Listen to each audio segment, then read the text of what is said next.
Something is wrong. You don't know what it is. You don't have evidence. You don't have proof.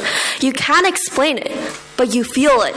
And in that moment, you have two choices: to ignore it or to trust it. We often dismiss moments like this. We call them irrational, unreliable, and emotional. But what if this instant reaction is not a flaw of human thinking, but one of its most advanced forms? And this question becomes even more urgent in modern society. As AI rapidly replaces certain jobs, industries are shifting and salaries are being cut, and parents start to think about what major their child should choose for university. The usual Asian conversation I have with my parents goes sideways. People start to realize that the only jobs that are truly irreversible by AI are those that are wavered off when it came to top 10 jobs favored by Asian parents. Burrow makers, carpenters, and plumbers. These manual labor jobs are the ones that remain stable despite the constant technology disruption. This tension highlights a deeper insight. AI needs time, vast database, and close examinations to reach conclusions. But humans sometimes don't. We can walk in the room and sense that something is wrong. We can have a casual conversation with someone and see if they're trustworthy or not. We can detect mistakes, risk, and inconsistencies before we can consciously explain why. So what if intuition is not the opposite of intelligence, but a faster, experience-driven form of it? Therefore, ladies and gentlemen, today I invite you to explore the modern art of knowing without knowing, a study into intuition. One case that demonstrates this in a bigger scale is the Getty Kuros, a scandal and controversy worth millions of dollars, once described as the most scrutinized sculpture in the history of scientific study of objects.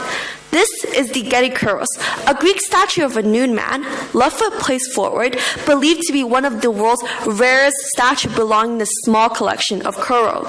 On a day in 1983, a man named Gianfranco Bicina steps into the Getty Museum with two documents.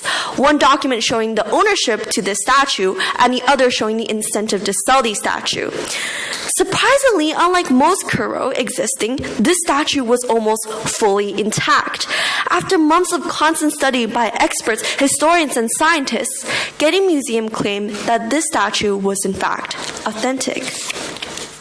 However, as news of the acquisition spread out, other experts began visiting the statue. Unexpectedly, the statue attracted more attention than it should have. Many people described that they felt there was something indescribably wrong with the statue. They described this intuitional feeling as, this looks too fresh, this looks too clean, this looks too distant. The vague but persistent feeling that sparked further investigation. Researchers soon found suspicious detail, strong resemblance to the other multiple known Kuro, hair that almost looked like a wig, and a strange mix of stylistic traits from different periods. Scientific testing suggests that the rocks came from the island of Thasos, raising a crucial question. Is this 530 BC or modern forgery? U.S. law requires proof beyond reasonable doubt to claim that a work is fake. At the time, technology could not have fully confirmed this yet. Yet further testing hinted at artificial aging methods, such as the possible use of mold, acid, and possibly potatoes. The documents are also found to be counterfeited. Piece by piece, the evidence accumulated until the conclusion was unavoidable. The statue was most likely to be a forgery. What is truly remarkable about this is not that this was just some sophisticated fake, but how quickly people can sense that there was something wrong with the statue. Their intuition sparked in an instant, long before the expert who spent month and month examining the statue could reach to the same conclusion. Here, intuition is not the verdict, but it was the warning. Traditionally, intuition was constrained with philosophy and spirituality. Eastern traditions such as Hinduism and Buddhism describe intuition as a higher state of awareness, a connection between oneself and its surroundings. Western philosophy, in contrast, often treated intuition as something that was secondary to what was known as logical thinking. These earlier debates, yes, acknowledged that intuition did exist, even if they disagreed on its value. As thinking progressed, intuition also became integrated into psychology. Sigmund Freud argued that intuition can only be attained through intellectual processing and careful observation, rejecting the idea that intuition came from some mystical or supernatural source. Modern psychology now frames intuition as the ability to make rapid yet valid decisions, often based on accumulated experience. A key example of this is Gary Klein's recognition prime model, which found that experts can often make high and effective decisions in high-pressure environments based on their past experiences. In this view, intuition is not just random guessing, but more pattern recognition. This creates a clear distinction between instinct and intuition. Instinct operates on a subconscious survival mechanism, where intuition is a more high-order cognitive process that draws from experience rather than biological impulses.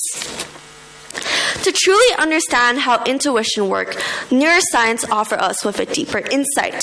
Through imaging techniques such as the MRI and EEG, researchers have identified several brain regions involved when judgment occurs.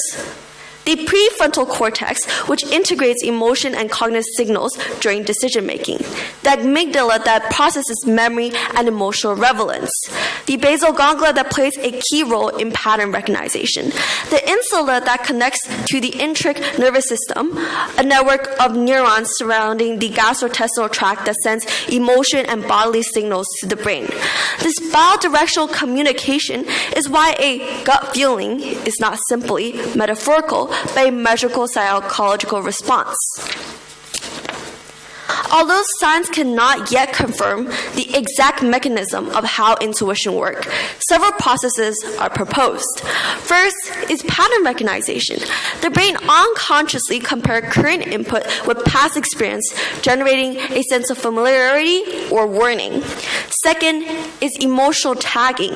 Past positive or negative experience all contribute to the emotional weight that it has on certain rapid yet fast decisions. Third is interoception. Internal body signals such as increase in heart rate, tension, and sweating subtly guides our decision towards what our body feels safe or risky. These internal cues can help individuals detect patterns in complex environment more quickly than deliberate reasoning. Understanding these mental shortcuts also help us understand and clarify when intuition actually works best. Research suggests that there's three main conditions. 1, intuition is stronger when you have expertise in a specific domain. 2, intuition is useful in unconstructed or ambiguous problems where there's no right or wrong or black and white. Third, intuition becomes powerful under critical, heavy time pressure environments where overthinking might cause paralysis.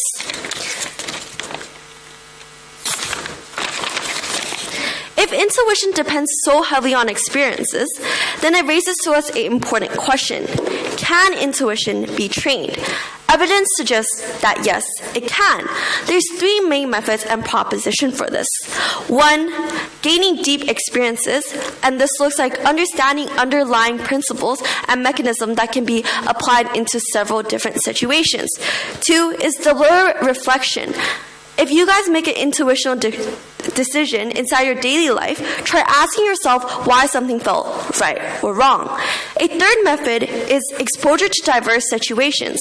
Like AI, when we expose ourselves to various of different situations, we're more likely to make accurate decisions and countings in the future. To conclude, intuition is not a vague feeling or a mystical guess. It's a sophisticated cognitive process shaped by experience, emotions, and neural pattern recognition. It challenges the traditional belief that logical reasoning is always superior, especially in fast-paced and uncertain environments that we face today. Intuition allows humans to sense these inconsistencies, detect risk, and make meaningful decisions that make an impact in everyday life. In an age dominated by artificial intelligence, a system that requires immense data, time, and computation, this unique human ability of knowing without knowing might be our most valuable tool. Intuition is not logic's enemy. It is its partner, operating where logic is too slow or incomplete. And when trained and understood, intuition becomes a powerful intellectual tool, immediate, subtle, and essential for navigating the uncertain futures that we face today. Thank you.